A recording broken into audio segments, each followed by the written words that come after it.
people have to understand that it's really hard to work with kids, and babies especially, and there are so many restrictive rules governing working with kids, etc., that I can understand why they do it, and it's not like it used to be where you could obviously tell they were either just holding a bundle of blankets or a doll they got at Toys R Us that doesn't even look human. It looked pretty real. I mean, it did, and I never would have noticed it. And it was just a stupid. Oh, hey, look, they used a fake baby, and okay, so what's your point? But yeah, I'd say the thing that really comes back in terms of the interplay between Taya and Kyle in the movie is really all about Bradley Cooper. I mean, yes, his acting job in this movie is one of the best I've seen in a long time. In my review, I likened it to Daniel Day-Lewis in Lincoln, because you watch that movie and you swear to God you're watching the real life guy. It's totally believable that Abraham Lincoln came back from the dead and they're filming a documentary about him. And Bradley Cooper in this movie is the same way. He just sort of vanishes. I had to keep reminding myself that I was watching an actor doing someone else, because he's just really, really good. All of his mannerisms, the tone of his voice, and just his accent and everything just never wavers. You know, you see a lot of people, they'll do the accent and it'll drop every once in a while. You get a word or something and it goes away. Never happens for him. no, And on top of that, he manages to convey this simultaneous sense that he's completely at ease and he's totally calm and he's not frustrated or stressed at all, and yet beneath the surface, without even realizing it, all of this stuff is going on. And especially in the scene where the doctor takes his blood pressure and you can see him sort of suddenly get nervous about it. Like, okay, I'll get that checked out. Yeah, no, I'll totally, I'll get it looked at. everything's fine. I'm good. Everything's fine. Yeah, you can tell that he's lying, not really because he doesn't have any interest in his health, but just he doesn't know how to handle that, and just like, I don't know what to do, so I'm just gonna pretend like I'm gonna get it fixed, and he doesn't. Yeah, and he doesn't, and yeah, his performance, like you said, you forget that it's Bradley Cooper. You forget that it's the goofy, womanizing type guy from the Hangover movies. Wait. Bradley Cooper. See, I haven't seen the Hangover films. My only That's okay. exposure. You're not missing anything. You're not My missing only anything. exposure to Bradley Cooper is as Rocket Raccoon in Guardians of the Galaxy. Well, because he voiced Rocket Raccoon. Yeah, but it doesn't really count because he's just a voice. So it's hard to take that and then translate it into seeing an actor on the screen. No. I realize that, but you also got to realize is that I sit there and I listen for voices, right? I really do key in on how people sound. I just do. Don't blame the radio guy in me. I don't know. I just do. And one thing that I thought was really interesting was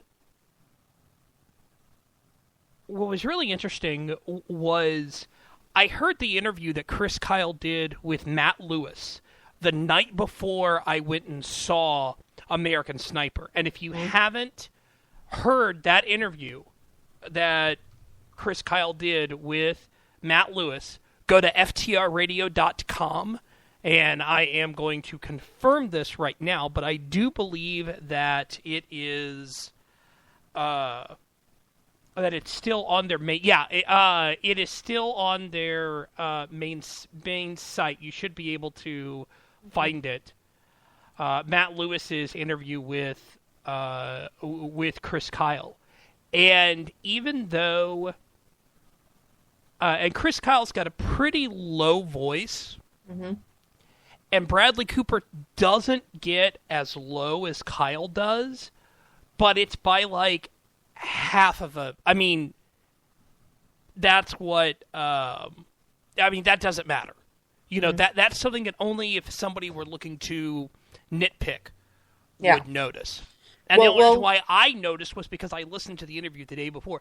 The tone, though, the way he acted, it's really. I mean, I thought it was great. I thought it was great. And you know something? I almost saw Brian in the chat room put in a link to the Limitless film that Bradley Cooper was in. I almost saw that film, but and I he's never also got the chance to. He's also in Silver Linings Playbook. Yep. Limitless wasn't bad. I saw that, and I also saw a movie called, I think it's The Words. It was him and Jeremy Irons. That wasn't too bad, but it wasn't really about him. He's sort of like a middle character in it. So yeah, he's not a bad actor at all, and he definitely showed it in this movie. No. One thing I will say is just for the liberals who hated it, I will actually level a criticism at it. The pacing in it is really weird. I know they're trying to cover his whole life, so a lot of the stuff seems really rushed, especially when he comes back finally at the end. It just sort of, they jump from that to, okay, he's helping people with PTSD, and then the movie ends. And I really felt like the transition that happened there was too fast. And there was a couple of times in the movie where it's just sort of like the movie jumped, and you feel like there was more stuff that probably happened here that was important, but we don't have time for it. Yeah. Dates would have helped, because I know they kept saying, first tour, second tour, third tour, fourth tour. But even though historically we were all alive and all of an age to remember that, I think having those dates to put it in the context of that history would have helped, at least me, kind of maybe make sense of the time. And I would have liked to have seen more of that transition back into helping people. And the other thing was, the other thing about the pacing is it really doesn't sort of build to a climax and then have a conclusion. It just sort of is pretty level throughout the whole movie. There's no sort of up and down moment to it. I mean, they have the big final, gunfight thing going on there, but it wasn't any more intense than anything else that happened in the movie, especially the parts where he's trying to decide if he's going to shoot a kid. So it's one of those movies where it doesn't feel like it builds up to anything and then has a crescendo and then, okay, we're going to go home. It's just sort of a level thing, and then you get the ending, which is like a sucker punch. I thought it, and I think that was the point. I really do think that was the point, because that thing, it grabs you, at least for me, it grabbed me and it never let go. Like, there never was a situation where I was sitting there going, okay, come on, let's move forward. And I thought that it handled Kyle's death very well. I thought that it did a great job doing that. I will say this, there were several times that I cried during the film. I'll admit it. There were times that I cried during the film. Yeah, there were a lot of sniffles in our theater when that started. And when when there was the situation where we had, at the very end, when it showed the date, the February 2013, and I was like, oh no. I actually said, oh no, because I knew what date it was, and I recognized, what it was. We've lost Amy, and we are running out of time because Right War is coming up next. So you can find her at Modern Comments. That's at Modern Comments. She also writes occasionally for Real Raw Right, and she's got her own blog as well that you can read, look at. Chris, you contribute over at BuzzPo, but where else can we find your writing? Well, I also write for theirfinesthour.net and my blog, crankytrex.blogspot.com, but most of what I write ends up on Twitter now, at crankytrex. And, I think we just got Amy back. So we did get me back. I apologize. My PC just took a massive dump and I love it when that happens. Booted me. Oh, so do I. Do I. Amy, where's because we plugged Real Raw, we plugged your Twitter feed, but your other blog. It's moderncommentsradio.blogspot.com. There we go. You can find me at EYE Desert Blog, and it's at EYE Desert Blog. Last night during the Roundtable of Extreme Liberty, Alan Bordia said, I was going to do something silly and stupid by putting up a poll as to what my new Twitter name should be. Alan, it's not silly and stupid. Hush, you. It's not. Even though I know that Taylor fears pink Nikes would win. Well, I still think you should just go with Mr. Forehead. Why not? Just embrace it, man. Well, that's why you give you put out a poll, but you give us ABC to choose from. Yeah. And that way you have some control over what we do, so you don't end up as Mr. Pink Nikes. But I would vote for Mr. Forehead. So,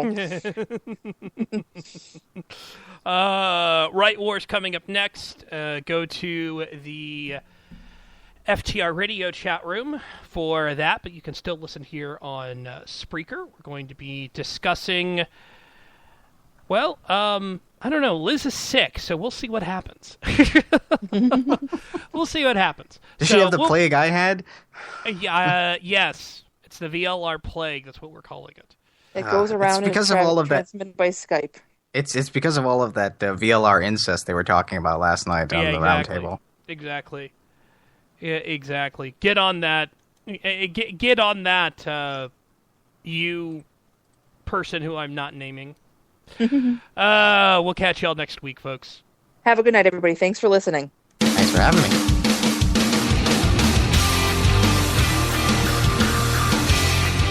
This show is copyright by VLR Media. All opinions of hosts, panelists, and guests are their own and may not reflect the opinion of VLR Media or anyone else.